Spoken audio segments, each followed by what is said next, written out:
आजकल के दौर में डिफरेंट किस्म की ऐसी चीज़ें अवेलेबल होती है जो बच्चों को बहुत कुछ सिखाती रहती है। लेकिन ऐसे बहुत सारे टॉयज़ हैं जो बच्चों को साथ साथ बहुत कुछ सिखाती भी हैं, तो साथ ही साथ बच्चों की डेवलपमेंट को भी स्लो डाउन करती है।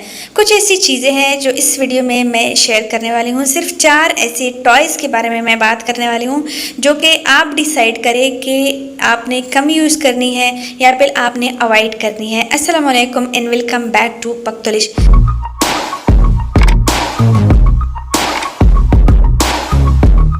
फ्रेंड्स, आज की वीडियो में 4 टॉयज़ पे बात करूँगी और जिसका ज़्यादा इस्तेमाल आपके बच्चे की डेवलपमेंट भी स्लो कर सकता है। साथ ही साथ आपके बच्चे के मसल्स को, एक तो डेवलपमेंट स्लो डाउन करता है, साथ ही साथ आपके बेबी के मसल्स को भी ये इनकी शेप भी ख़राब कर सकता है। तो डायरेक्टली स्टार्ट करते हैं कि वो कौन सी चीज़ें हैं, क्या चीज़ें हैं जो बच्चों के लिए हम यूज़ करते हैं, जिनका इस्तेमाल हमें या तो नहीं करना चाहिए या फिर हमें कम करना चाहिए, वो भी साथ में मैं बताऊँगी। शुरू करते हैं पहली चीज़ से।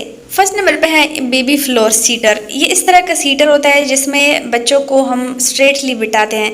3 मंथ के बाद अमूमन या 4 मंथ के बाद बच्चों को हम इसमें बिठाते हैं, जो बच्चों को स्टिक रखता है आगे से पीछे से। ना तो बच्चा आगे से गिरता है, पीछे से ना गिरता है, साइड से भी सपोर्ट होती है, बच्चा स्टिकली बैठा रहता है। अब ये इसलिए डिज़ाइन किया गया है ताकि बच्चा जल्दी बैठना सीख जाए। तो फ्रेंड्स, एक बात बता दूँ कि जब आपका बच्चा हाथ पाँव नहीं हिला पा रहा नेचुरली खुद को, जैसे 3 महीने 4 महीने के बाद बच्चा पिलो पर से या किसी की चीज़ के साथ टेक लगाता है तो सर उठाता है, बार बार हाथ पाँव हिलाता है, तो अगर आपका बच्चा एक जगह पे स्टिक हुआ बैठा है तो इस तरह इनके मसल्स भी खराब होते हैं। बच्चा इतना स्टिकली बैठा होता है कि बच्चा अपने हाथ पाँव को हिला नहीं सकता, हिला तो देता है लेकिन अपने बॉडी पे इफ़ेक्ट नहीं कर पाता, जिसकी वजह से इनके जो मसल्स हैं उनकी एक्टिविटी स्लो डाउन होती है, डेवलपमेंट स्लो डाउन होती है। इस तरह की स्टिकली बैठना बच्चे का हिप डिस्पोजिशन भी क्रिएट कर सकता है, जो कि बोन्स पे सारा, हिप बोन पे सारा जो प्रेशर होता है, तो इस वजह से हिप्स की डिस्पोजिशन भी, जो बोन्स, हिप की जो बोन्स हैं उनकी डिस्पोजिशन भी काज कर सकता है। साथ ही साथ ये कभी कभी बच्चा जो होता है आगे की तरफ सर बेंड कर लेता है तो बच्चे की बॉडी शेप भी डिस्टर्ब हो सकते ही, यानी अक्सर बच्चों को आपने देखा होगा कि उनके शोल्डर्स आगे की तरफ झुक जाते हैं, आगे की तरफ गर्दन झुकी हुई होती है, तो इस तरीके से ये बॉडी शेप भी डिस्टर्ब कर सकती है। तो इस तरह की बेबी सीटर्स बच्चों के लिए बैठना कम सिखाएगी, साथ ही साथ ये बच्चों को, बच्चे का के बोन्स को या मसल्स को या ग्रोथ को, डेवलपमेंट को स्लो डाउन करना ये ज़्यादा काज कर सकती है। बहुत छोटे बच्चों को अगर इसमें बैठाया जाए तो बहुत छोटे बच्चों के ये भी चांसेस देखे गए हैं कि स्कल फ्रैक्चर भी हो सकता है या बोन्स फ्रैक्चर भी हो सकता है। जब बच्चे अपना सर इधर उधर हिलाते हैं, सर कंट्रोल नहीं कर पाते, तो इस तरीके से इनके गिरने का भी खतरा हो सकता है, स्कल फ्रैक्चर भी हो सकता है, गर्दन भी मुड़ सकती है, या फिर जो बोन्स वगैरह है या बैक वगैरह है वो भी इधर उधर उसमें फ्रैक्चर हो सकता है। सबसे बेहतर यूज़ इसका यह है कि कम से कम यूज़ किया जाए, या छोटे बच्चों के लिए, जो बहुत छोटे बच्चों के लिए, छोटे बच्चे हैं उनके लिए यूज़ ना किया जाए। Secondly, too much use of baby jumper या फिर बहुत ज़्यादा बेबी जंपर का यूज़ करना। बेबी जंपर को मोस्टली ये बहुत इंजॉयबल समझा जाता है बच्चों के लिए, लेकिन उसके कुछ नुकसानात हैं जो बच्चों की डेवलपमेंट को डिले कर सकता है या बच्चों के लिए ये हार्मफुल हो सकता है। किस तरह? अमूमन ये स्टार्ट किया जाता है 4 मंथ से ऊपर तक बच्चों के लिए स्टार्ट किया जाता है। जब छोटा बच्चा अपनी बॉडी होल्ड नहीं कर पाता, आपने बेबी जंपर में डाल दिया, अब वो पहले तो चलाना सीख रहा है, फिर वो चलाते चलाते कभी एक पाँव लगाता है, एक पाँव की एड़ी लगा लेता है, या कभी उनके पाँव की जो उंगलियां हैं वो लगा लेता है, दूसरा पाँव दूसरी साइड पे होता है, तो ये खास करता है। अमूमन ये केसेस सामने आए हैं कि जो एक पाँव पे पूरा प्रेशर होता है, दूसरा अभी उनको प्रॉपरली दोनों पाँव लगाना नहीं आया, तो इस तरह ये केसेस सामने आए हैं कि बच्चे को लेग फ्रैक्चर हो सकता है। सेकेंडली, हिप्स की डिस्पोजिशन भी हो सकती है। हिप्स के जो बोन्स हैं, बच्चे की जो स्टार्टिंग 6 मंथ तक ग्रोथ होती है वो तेज़ी से होती है, तो ये होता है कि जब आप टू मच बेबी जंपर का यूज़ करते हैं तो हैप्स की पूरा प्रेशर जो होता है वो हैप्स की वजह से पूरी बॉडी पे होता है।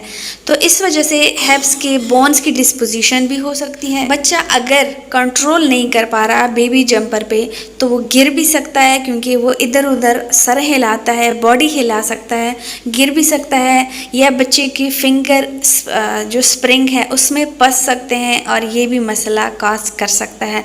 सो इस तरीके से बेबी जंपर जो है मसल्स के लिए, बेबी डेवलपमेंट के लिए उनको स्लो डाउन कर सकती है या बच्चे को नुकसान पहुंचा सकती है। थर्ड चीज़ है बेबी वॉकर का इस्तेमाल। बेबी वॉकर का इस्तेमाल अगर हम बहुत छोटे बच्चे के लिए करते हैं या बहुत ज़्यादा एक बच्चे के लिए नॉर्मल टाइम पे शुरू करते हैं और वो बहुत ज़्यादा करते हैं तो वो कुछ मसाइल काज कर सकता है या डेवलपमेंट को स्लो डाउन या डिले कर सकता है।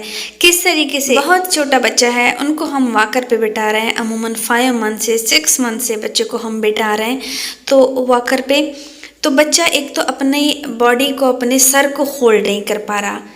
बच्चा जब खड़ा होता है अपने पाँव की मजबूती से इस तरीके से खड़ा नहीं कर पा रहा कि वो अपनी पूरी बॉडी को पाँव के ज़रिए कंट्रोल कर सके, तो वो क्या करता है, इनका सर इधर उधर जाता है, उनकी बॉडी इधर उधर जाती है या आगे जो स्टैंड है उनके साथ लग सकती है। इस तरीके से उनको हेड इंजरी हो सकती है या बोन्स में भी फ्रैक्चर हो सकता है। पहली बात ये हो गई।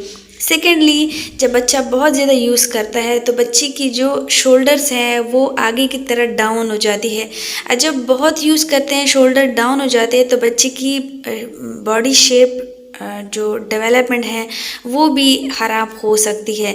यानी बच्चे की बॉडी जो नेक है वो स्ट्रेट नहीं रहती, आगे की तरफ बेंडेड होती है।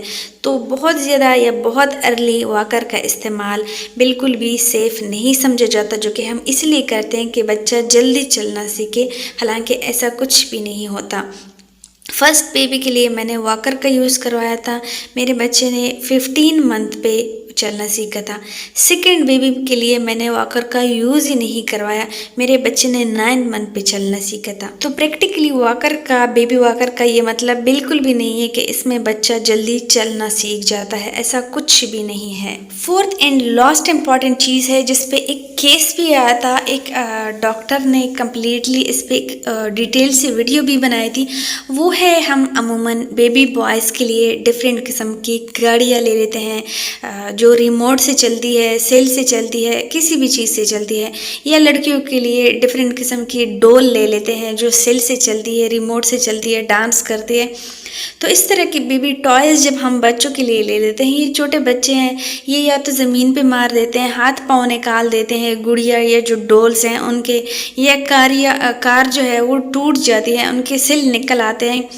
तो इस पे एक वीडियो भी एक डॉक्टर ने बनाई थी कि एक बच्चे ने वो सिल काली थी। अब ये सिल तो हाईली एसिडिक होती है, सिल काली थी जो बच्चे के पेट में उसने सारा एसिड छोड़ दिया था, जिसकी वजह से बच्चे की सडन डेथ हो गई थी। तो उन्होंने भी बात की थी कि बराए मेहरबानी मार्केट वाले ऐसे सेल वाले टॉयज़ नहीं बनाया करे कि बच्चे वो मुंह में ले लेते हैं।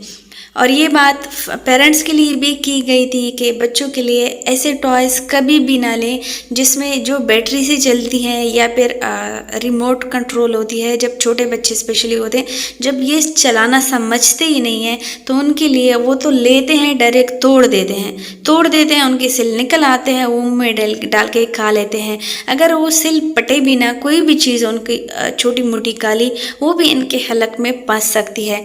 तो ये एक प्रैक्टिकल चीज़ है जो प्रैक्टिकली मैंने भी देखी है।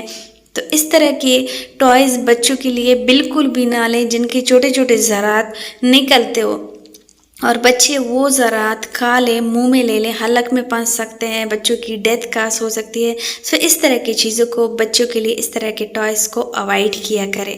ये सिंपल 4 चीज़ें हैं जो अब तक मेरे नॉलेज में है कि बच्चों के लिए कम्प्लीटली या तो अवॉइड करनी चाहिए या टू अर्ली स्टेजेस में यूज़ नहीं करानी चाहिए या फिर बहुत ज़्यादा यूज़ नहीं करानी चाहिए। उम्मीद करती हूँ ये वीडियो आपके लिए, आपके बच्चों के लिए हेल्पफुल साबित रहेगी। वीडियो अच्छी लगी हो तो लाइक ज़रूर कीजिएगा, बहुत अच्छी लगी हो तो प्यार से कमेंट ज़रूर कीजिएगा। मुझे अपनी दुआओं में याद रखिए, अपने बच्चों का बहुत सारा ख्याल रखिए। इजाज़त चाहती हूँ, अल्लाह हाफिज़।